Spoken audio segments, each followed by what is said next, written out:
Assalamualaikum warahmatullahi wabarakatuh. Salam bahagia, salam guru penggerak. Perkenalkan, saya Asep Mendet, SPD, calon guru penggerak Angkatan 6 dari Kota Banjar, Jawa Barat, dengan fasilitator Ibu Siti Hamidah, SPD, MPD, dan pengajar praktik Ibu Pupu Masito, SPD. Pada kesempatan ini, saya akan menyajikan demonstrasi kontekstual modul 3.1, pengambilan keputusan berbasis nilai-nilai kebajikan sebagai pemimpin.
Terima kasih telah menyediakan waktunya untuk pada hari ini dan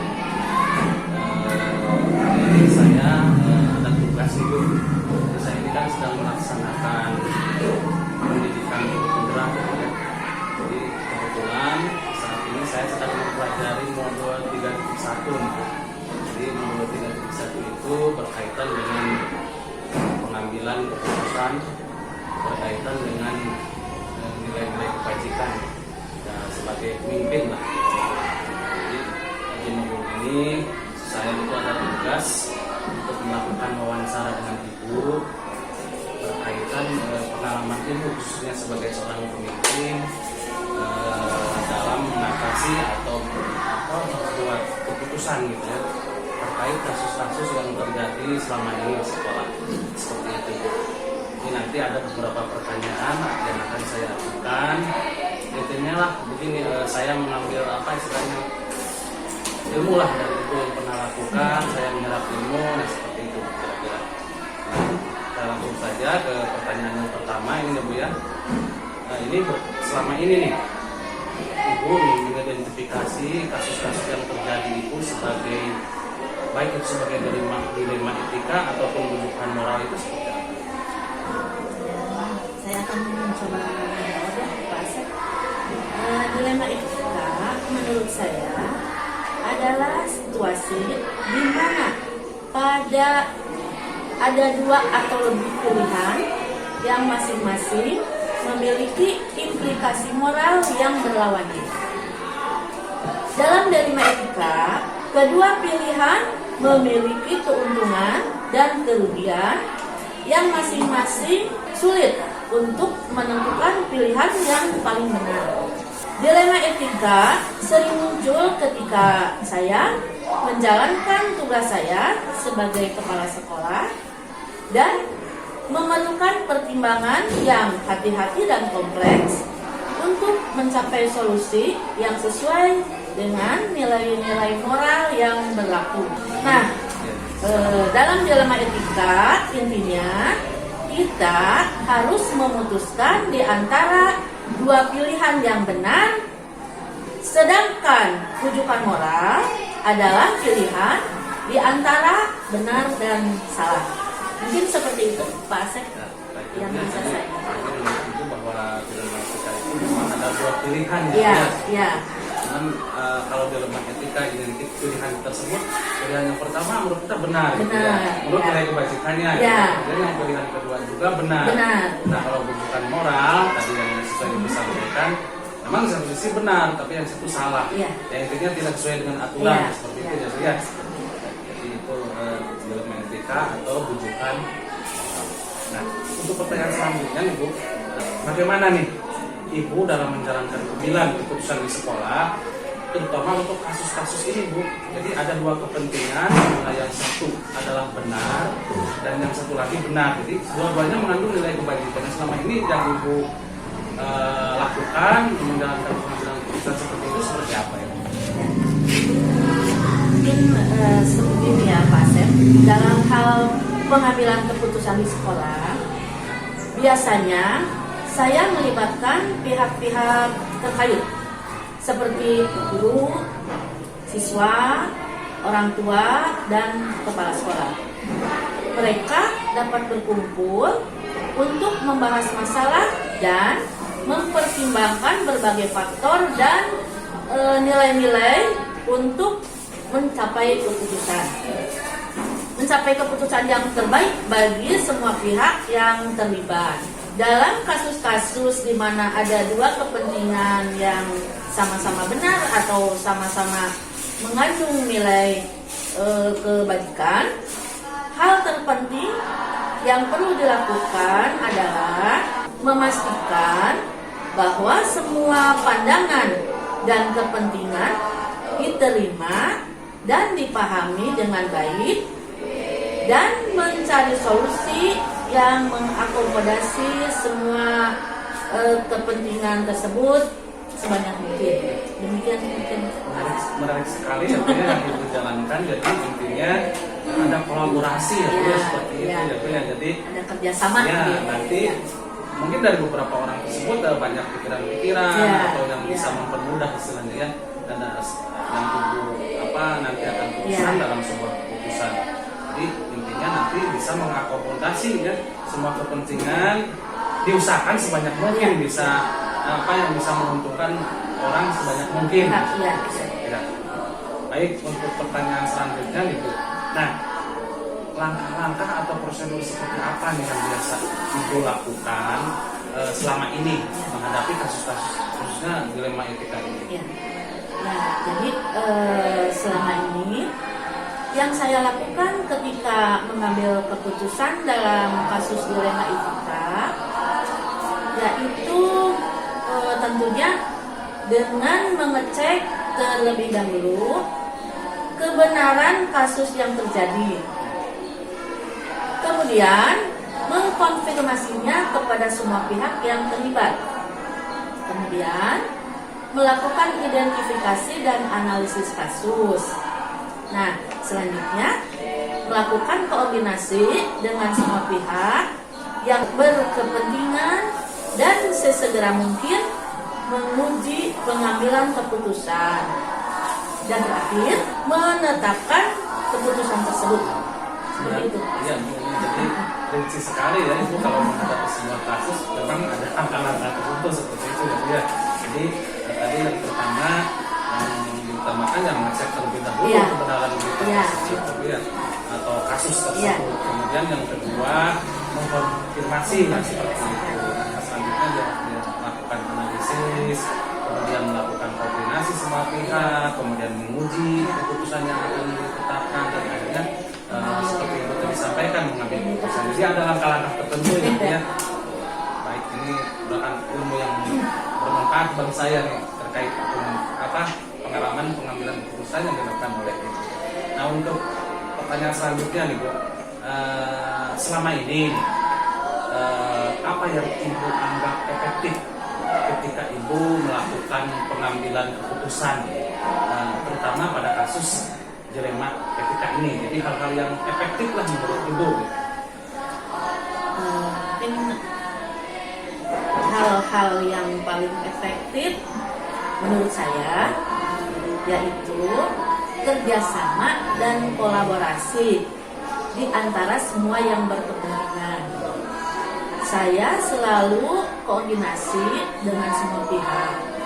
jika ada kasus yang terjadi, saya selalu mengutamakan keputusan yang benar-benar bisa mengakomodasi kepentingan orang banyak dan tentunya sesuai dengan nilai-nilai kebajikan seperti itu. Ya, jadi intinya apa yang menurut Ibu efektif itu kolaborasi. Kolaborasi. Menarik sekali ini Bu. Jadi ada kerjasama sehingga nanti intinya lah bisa mempermudah ya. Mempermudah dan lebih menguntungkan semua pihak ya, gitu. jadi ya, lebih efektif Ya, gitu, ya. seperti itu gitu ya. Nah untuk selanjutnya, nah ini apa saja nih yang menurut Ibu merupakan sebuah tantangan? Tadi kan yang efektif, nah sekarang tantangannya seperti apa nih ketika mengambil keputusan, terutama pada kasus-kasus di rumah kita ini? Tantangan ketika mengambil keputusan. Tantangannya menurut saya adalah bagaimana dalam meyakinkan pihak yang tidak puas atas keputusan yang diambil agar mereka paham dan mengerti bahwa keputusan ini benar-benar yang terbaik dan membuat mereka pada akhirnya bisa menerima dan menjalankan keputusan tersebut. Seperti Saya itu. tangkap juga ya. Jadi memang ya sih, jadi meyakinkan memang ketika kita mengambil keputusan ya seperti itu tadi pastilah ada pihak-pihak yang memang tidak mungkin Ya, semuanya gitu ya, yang bisa langsung. menerima gitu ya. Ya menarik sekali ini, jadi tantangan Ibu itu meyakinkan istilahnya pihak yang memang merasa apa tidak puas lah Ya. istilahnya. Jadi sehingga Ibu berupaya meyakinkan pihak tersebut supaya mereka bisa menerima dan menjalankan seperti itu ya Bu ya. Baik, untuk pertanyaan selanjutnya, nah ketika menghadapi kasus-kasus tersebut gitu ya, apakah Ibu itu memiliki jadwal khusus atau langsung seketika itu gitu merespon kasus-kasus tersebut untuk mengambil keputusan? Jadi intinya menurut pertanyaan saya, jadi apakah Ibu nih, wah aduh harus ada jadwal khusus nih, atau memang ketika ada muncul kasus ini harus sudah dilaksanakan? Apakah Ibu seperti apa nih? Ketika ada kasus dilema, nah kalau saya langsung menyelesaikannya. Saya tidak membuat jadwal khusus karena kasus-kasus seperti ini perlu segera direspon dan dicarikan keputusan yang terbaik. Jadi Langsung. yang Ibu selalu lakukan itu jadi tidak punya jadwal khusus ya Bu ya, ternyata ketika ada kasus langsung Ya, direspon ya, gitu ya, ya. karena ini agar apa istilahnya cepat selesai lah Ya. seperti itu gitu ya. Nah untuk selanjutnya, nah adakah seseorang atau faktor-faktor yang lain nih yang bisa membantu Ibu mempermudah terutama dalam mengambil keputusan pada kasus-kasus dari rumah etika? Tentu ada ya Pak Sep. Ada. Beberapa kasus berdasarkan jenisnya tentunya bisa dianalisis dan dibuat keputusan berdasarkan kesulitannya. Untuk kasus-kasus ringan dan dampak yang ringan tentunya akan lebih mudah. Tapi sebaiknya untuk kasus-kasus yang sulit dan melibatkan lebih banyak orang tentunya memerlukan upaya yang lebih lagi. Dari semua kasus yang ringan ataupun yang sulit, yang terpenting adalah kerjasama dan kolaborasi dari semua pihak dan akan mempermudah kita dalam mengambil keputusan. Jadi Ibu melihat dari kasus yang terlebih dahulu ya, di kasus yang ringan ya itu istilahnya nanti bisa mudah ya. Kemudian Kemudian untuk kasus yang sulit ya memerlukan upaya keras lah istilahnya, banyak pertimbangan. Kemudian Ibu tadi katakan ya memang kolaborasi sih di sini kuncinya ya Bu ya. Nah itu baik. Nah ini sampai di akhir pertanyaan Ibu, dari apa yang kita bicarakan dari awal mungkin dari semua hal yang kita bicarakan hari ini terkait pengalaman Ibu khususnya dalam pengambilan keputusan ini Bu ya. Jadi kira-kira nih apa yang dapat Ibu petik berupa pengalaman seperti apa nih ketika mengambil keputusan dalam hal kasus-kasus dari ketika ini? jadi dalam sebuah keputusan intinya adalah kebersamaan dan kolaborasi. Hilangkan rasa ego, lebih berempati, mendasarkan keputusan kita pada nilai-nilai kebajikan, dan tentunya kita harus fokus dan sesegera mungkin mengambil keputusan atas kasus yang terjadi. Jangan lupa kita wajib bertanggung jawab atas keputusan yang kita buat. Seperti itu Pak Asep. Ini bisa yang juga nih buat saya ya, Bu, ya. Jadi intinya bahwa Ibu mengedepankan kerjasama, kolaborasi, kemudian dan nilai diri kita juga gitu ya, mesti diperhatikan, rasa ego, misalkan, terus harus lebih berempati. Kemudian ya tentunya di akhir penentuan keputusan itu kita harus mendasarkan kepada nilai-nilai kebajikan yang memang ya. Baik, menarik sekali Bu, ini merupakan ilmu bagi saya, terutama untuk nanti pelaksanaan yang khususnya saya sebagai pemimpin di kelas gitu ya, atau pemimpin di istilahnya organisasi yang lain. Ini merupakan bekal yang sangat berguna bagi saya. Nah, terima kasih Bu, itu pertanyaan-pertanyaan yang bisa saya sampaikan. Mohon maaf mengganggu Ibu, waktu Ibu gitu ya. Terima kasih, saya ucapkan terima kasih sekali lagi atas waktunya, dan mungkin saya kira untuk pertemuan kita kali ini saya sekali lagi ucapkan terima kasih. Semoga Ibu bisa melaksanakan kegiatan dengan lancar dan selalu diberikan kesehatan. Terima kasih Bu ya. Amin. Assalamualaikum. Waalaikumsalam warahmatullahi wabarakatuh.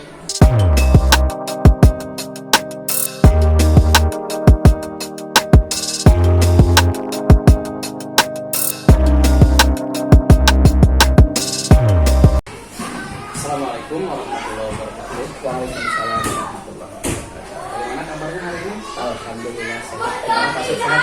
Alhamdulillah. Mohon maaf nih Pak mengganggu waktunya. Dan terima kasih juga telah memberikan kesempatan kepada saya untuk bertemu ya secara tatap muka ya Pak ya.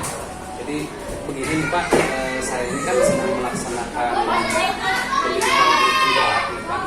Jadi kebetulan saat ini saya sedang mempelajari modul 3.1 berkaitan dengan pengambilan keputusan berdasarkan nilai kebajikan sebagai seorang pemimpin.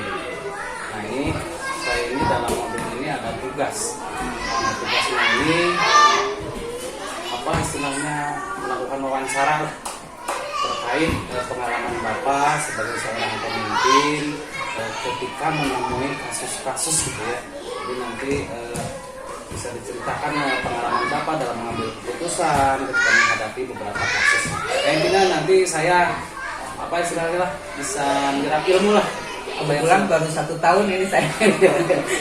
Ya mungkin 1 tahun. dalam 1 tahun itu ditemui beberapa kasus gitu ya. Jadi nanti bisa tentunya buat pembelajaran lah bagi saya gitu. Nanti saya akan mengajukan beberapa pertanyaan berkaitan dengan pengambilan keputusan yang telah Bapak lakukan selama ini sebagai pemimpin khususnya di sekolah ini. Baik, kita mulai saja Pak ya dari pertanyaan pertama. Nah yang pertama ini bagaimana nih selama ini Bapak mengidentifikasi kasus-kasus yang terjadi ya, bahwa itu merupakan dilema etika atau rujukan moral. Ya, memang kita sebagai kepala sekolah itu pertama kita itu harus cermat dalam melihat kasusnya. Di mana dilema etika adalah situasi yang terjadi ketika seseorang harus memutuskan sesuatu di antara dua pilihan, di mana kedua pilihan secara moral itu adalah benar, tetapi bertentangan. Sedangkan rujukan moral adalah situasi yang terjadi ketika seseorang harus memutuskan sesuatu di antara dua pilihan, yang benar dan yang salah. Salah di sini artinya tidak sesuai aturan atau melanggar hukum, dan tentunya kita harus memilih pilihan yang sesuai apapun resikonya. Dan menarik sekali ya Pak. Nah, ini ternyata memang sama dengan yang saya pelajari pada modul 3.1 yang saya coba. Jadi apa yang disampaikan oleh Bapak ya, bahwa memang dilema etika itu merupakan pilihan. Jadi pilihan antara dua pilihan, yang mana satu benar, satu lagi benar. Jadi seperti itu ya. Kemudian yang selanjutnya berkaitan dengan rujukan moral. Jadi antara pilihannya memang sudah benar lawan salah atau melanggar hukum, itu memang sudah jelas. Menurut apa tadi Bapak sampaikan, ternyata ada dilema etika, kemudian rujukan moral itu seperti itu ya. Baik, terima kasih. Kemudian yang selanjutnya, selama ini Bapak ini dalam menjalankan pengambilan keputusan, terutama di sekolah untuk kasus-kasus di mana dihadapkan pada dua kepentingan, di mana yang dua-duanya sama-sama benar atau dua-duanya mengandung nilai kebajikan. Nah, bagaimana nih dalam menjalankan keputusan Bapak selama ini? Upaya pengambilan keputusan dalam dua kepentingan yang sama-sama benar itu didasarkan pada rasa peduli, kemudian kasih sayang, dan memikirkan dampak jangka pendek dan jangka panjang. Tentunya dengan mengutamakan keberpihakan kepada orang banyak. Ketika saya dihadapkan dalam situasi di mana saya harus mengambil suatu keputusan, itu terkadang terasa berada di perempatan jalan. Keputusan tersebut melibatkan kepentingan di masing-masing pihak yang sama-sama benar, tapi saling bertentangan satu dengan yang lainnya. Yang melandasi pengambilan keputusan itu adalah murid. Memang benar, kadang-kadang ada keraguan, namun kita mengedepankan kepentingan murid dan tentunya kepada semua orang. Selain itu juga kerjasama yang baik antara guru, kemudian komunikasi yang baik. Insya Allah dengan komunikasi yang baik itu akan dapat berjalan dengan lancar. Jadi menurut Bapak tadi yang disampaikan, jadi ketika mengambil keputusan, ketika dihadapkan pada kasus terutama antara dua pilihan yang benar dan benar, Bapak tadi sampaikan bahwa memang didasarkan pada nilai-nilai kebajikan itu sendiri ya Pak. Tadi rasa peduli, kasih sayang, kemudian mengutamakan kerjasama dengan yang lain, kemudian intinya lah fokusnya dasarnya pada murid ya Pak ya, seperti itu. Dan memang dengan komunikasi yang baik, kemudian kerjasama dengan berbagai pihak seperti itu ya Pak ya. Baik, untuk selanjutnya nih langkah-langkahnya sekarang Pak, jadi prosedurnya seperti apa nih yang Bapak lakukan ketika melakukan pengambilan keputusan itu? Langkah-langkah atau prosedur dalam pengambilan keputusan yang dilakukan selama ini adalah dengan melakukan analisa data atau analisa kasus, kemudian melihat siapa yang terlibat, kemudian nilai apa saja yang bertentangan, data dan fakta apa yang mendukung, kemudian juga melakukan uji keputusan. Pada akhirnya saya mengambil satu keputusan. Kemudian setelah saya mengambil satu keputusan, saya selalu mengevaluasi dari keputusan yang telah dibuat agar bisa memberikan gambaran dampak dari keputusan dan sebagai bahan perbaikan untuk ke depan. Sekali nih Pak, jadi ada memang langkah-langkah yang dilakukan oleh Bapak ini sangat detail sekali ya, mulai dari analisis, kemudian nanti melihat siapa yang terlibat, sampai nanti langkah-langkah selanjutnya diakhiri dengan membuat keputusan. Nah, tapi tidak berhenti sampai di situ. Menurut tadi Bapak yang sampaikan ini dilakukan istilahnya evaluasi ya Pak, jadi untuk melihat sejauh mana keputusan yang telah dibuat benar sekali. Dan ini juga merupakan ilmu baru nih bagi saya Pak. Nah, untuk selanjutnya hal-hal apa saja nih menurut Bapak yang Bapak kira sekiranya dianggap efektif ketika Bapak melakukan pengambilan keputusan khususnya pada kasus dilema etika? Itu menurut saya yang baru menjabat kepala sekolah baru 1 tahun gitu. Itu pengambilan keputusan dalam kasus dilema etika akan efektif jika mampu mengenali bahwa ada nilai-nilai yang sedang bertentangan dalam kasus tersebut, kemudian mampu menentukan siapa yang terlibat dalam situasi itu, kemudian mampu berkolaborasi dan mampu mengumpulkan fakta-fakta yang relevan dengan situasi ini, kemudian mampu melakukan pengujian keputusan sebelum diputuskan. Jadi menurut Bapak yang paling efektif tadi yang disampaikan bahwa memang awalnya kita harus mengambil dulu memang nilai-nilai yang bertentangan ini apa ya, seperti itu ya Pak ya. Kemudian menentukan siapa saja yang terlibat, kemudian nanti ada kolaborasi, mengumpulkan fakta-fakta dan melakukan pengujian ya, sebelum diputuskan. Nah, ini langkah-langkahnya memang ini merupakan hal-hal yang harus ditempuh untuk Bapak dan ini efektif. Nah, itu seperti itu. Ini juga memang langkah-langkah yang sangat menarik yang bisa khususnya oleh saya nanti dilakukan di lapangan gitu.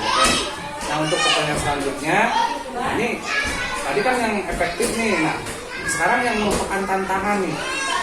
Jadi hal-hal apa saja yang menurut Bapak merupakan tantangan ketika Bapak mengambil keputusan lah istilahnya ya pada kasus-kasus terutama berhubungan dengan dilema etika ini. Jadi yang merupakan tantangan dalam mempertimbangkan segala dampak yang ada. Kemudian berpikir dengan matang dan jangan menuruti emosi. Kemudian jangan terpengaruh oleh orang banyak dan menentukan nilai-nilai kebenarannya. Intinya harus banyak pertimbangan gitu ya, dan mempertimbangkan khususnya pada dampak yang dari keputusan tersebut gitu ya.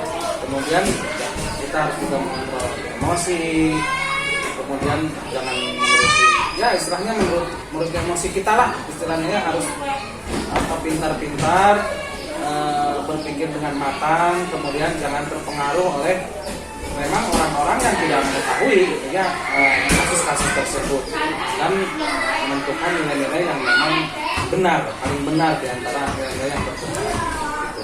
Nah, baik untuk selanjutnya apakah ketika Bapak menemui kasus ya, apakah Bapak mempunyai jadwal tertentu nanti misalkan apakah ketika ada kasus langsung menyelesaikan saat itu bagaimana nih? Ini biasanya pada kasus dilema etika yang bersifat ringan itu biasanya langsung diselesaikan pada saat itu.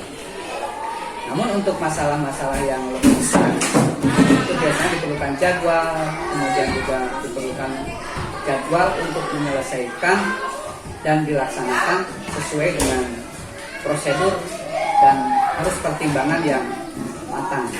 Jadi ketika kasusnya ringan bisa langsung diselesaikan gitu ya. Tapi kalau kasus-kasus yang sulit perlu dijadwalkan gitu. Memerlukan persiapan lah istilahnya, pertimbangan, makanya dijadwalkan seperti itu ya Pak ya. Nah, kemudian untuk selanjutnya apakah ada seseorang atau faktor-faktor yang selama ini mempermudah Bapak atau membantu Bapak dalam pengambilan keputusan khususnya dalam kasus dilema etika ini? Ya, selama ini beberapa faktor yang mempermudah saya dalam mengambil suatu keputusan khususnya pada kasus dilema etika. Di antaranya adalah ada faktor agama, kemudian ada faktor sosial, kemudian juga faktor ilmu pengetahuan dan juga teknologinya. Itu tentunya sangat mempengaruhi dan juga ada bantuan dari guru-guru yang sangat berperan aktif untuk membantu memberikan wawasan dan pengetahuan yang baru sehubungan dengan prosedur pengambilan keputusan dalam menghadapi kasus dilema etika. Jadi ada ya Pak ya faktor-faktor yang memang mempermudah dan di sini juga kolaborasi dengan guru ya khususnya tentang guru-guru yang memang mempunyai wawasan pengetahuan tentang sehubungan dengan prosedur pengambilan keputusan. Jadi menarik sekali nih. Jadi ada kolaborasi, ada faktor misalkan agama, sosial, ilmu pengetahuan dan teknologi yang memang itu bisa mempermudah ya istilahnya dalam mengambil sebuah keputusan seperti itu ya. Nah, dari semenjak perbincangan kita dari awal sampai akhir memang menarik sekali ya, banyak ilmu yang saya dapatkan terutama berkaitan dengan pengambilan keputusan yang memang telah dilakukan oleh Bapak selama menjabat sebagai pimpinan di sekolah ini. Nah, dari semua hal yang telah kita istilahnya telah Bapak sampaikan tadi, nih kira-kira pembelajaran apa yang bisa Bapak petik dari pengalaman Bapak selama mengambil keputusan khususnya dalam dilema etika ini? Pelajaran yang bisa saya ambil dari upaya yang selama mengambil keputusan pada kasus dilema etika, tentunya ya kita harus mampu menganalisis kasus yang terjadi, kemudian melakukan pertimbangan yang matang serta kolaborasi dengan semua pihak, kemudian juga melakukan pengujian kasus untuk selanjutnya kita lakukan pengambilan keputusan. Sebuah keputusan tentunya tidak memuaskan semua pihak, intinya semua harus menghormati dan melaksanakan keputusan yang telah dilakukan. Ya baik, jadi memang tadi sudah disampaikan kita harus fokus lah istilahnya pada langkah-langkah mulai dari analisis ya, kemudian dilanjutkan dengan langkah-langkah pertimbangan, kemudian kolaborasi, melakukan pengujian kasus. Ini merupakan pembelajaran yang bisa kita petik dari selama ini keputusan yang sering ditetapkan oleh Bapak berkaitan dengan dilema etika gitu ya. Nah kemudian Bapak memahami bahwa keputusan itu memang tidak bisa memuaskan semua pihak. Jadi ada beberapa pihak yang memang tidak terpuaskan. Jadi intinya Bapak semuanya harus menghormati ya bisa dan melaksanakan keputusan yang telah ditetapkan. Jadi pihak-pihak itu bisa menghormati melaksanakan keputusannya. Baik, menarik sekali Pak. Jadi alhamdulillah nih saya dapat ilmu baru hasil dari wawancara ini. Mudah-mudahan Bapak sehat terus, Bapak bisa melaksanakan tugas kepemimpinan. Jadi saya ucapkan terima kasih sekali lagi. Saya sempat diberikan waktu. Saya mohon maaf mengganggu waktunya. Mudah-mudahan kita nanti bisa bertemu kembali Pak.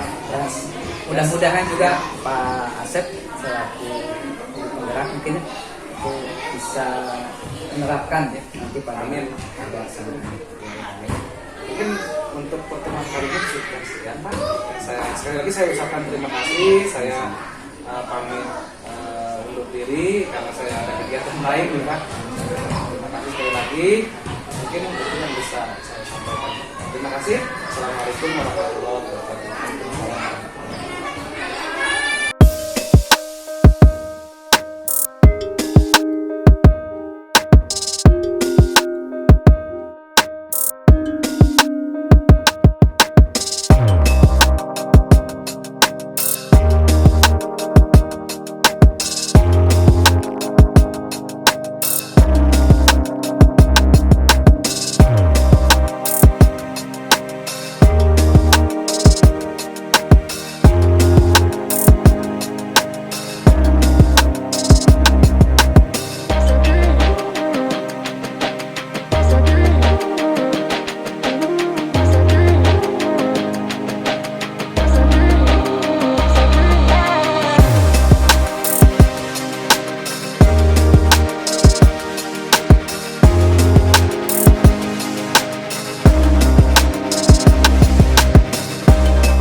Demikian penyajian dari saya.